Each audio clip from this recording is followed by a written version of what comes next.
কি কইতাম বন্ধুগণ, কলিজার মধ্যে খালি শাসা করে এইটা ওইটা খাইতে মন চায়। কখন যে কি খাইতে মন চায় কোনো লাগাম সাগাম নাই। তাই যখন যেটা খাইতে মন চায় তখনই চইলে আসি আমগো প্রাণপ্রিয় রান্না করে। এখন খাইতে মন চায় ঝালমুড়ি। দেখেন শোন, জোড়া তালি দিয়ে আইসি বানাইতে ঝালমুড়ি মাখা, ঝালমুড়ি রেসিপি। কি গো থামুন, চুপ করে ভিডিওটা দেখেন। এখন চলে যাব আমরা ঝালমুড়ি রান্না ও থুকু ঝালমুড়ি মশলা রেসিপিতে। প্রথমে আমি সুন্দর করে পেঁয়াজ রসুন আদা জিরা যা যা মশলা লাগে আর কি সবগুলো আমি বসিয়ে দিলাম, একটু কষে এর ভিতরে হলুদ গুঁড়ো মরিচ গুঁড়ো যা যা দরকার। আপনারা যারা আছেন প্রচণ্ড পরিমাণ রাঁধুনি তারা তো বুঝবেন কি কি মশলা দিছি। এখন কি করতে হবে, মাংসটা সিদ্ধ করতে হবে। ওই যে আমগো মাংসটা সিদ্ধ হয়ে যাইতে আছে, এই সিদ্ধ হইস না এই যে সিদ্ধ হয়ে যাইতে আছে। এখন এই সিদ্ধ মাংসটা তুলে নিতে হবে।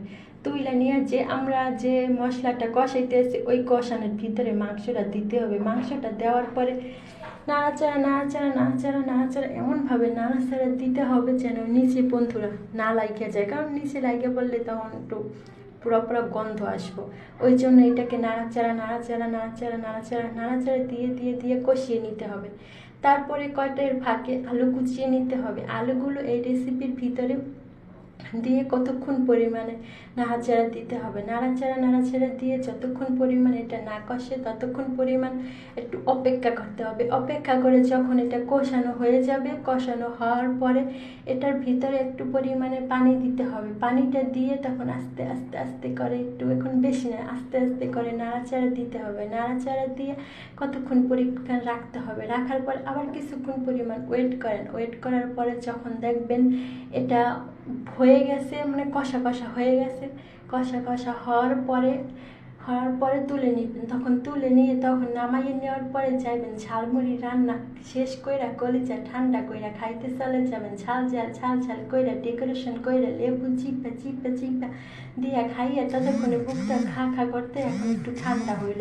বন্ধুগণ আপনারও চলে যান আমগো এই রেসিপি রান্নাতে, এইটা খাইয়ে আপনাকেও কলিজাটা ঠান্ডা করেন। আপনারাও আসেন আমাগোর সাথে খাইয়া যান। না হলে আপনারাও বাসায় তৈরি করে নিতে পারেন এই আমার প্রচণ্ড পরিমাণে ঝাল রেসিপি মাখা তুক্কু ঝালমুড়ি মাখা।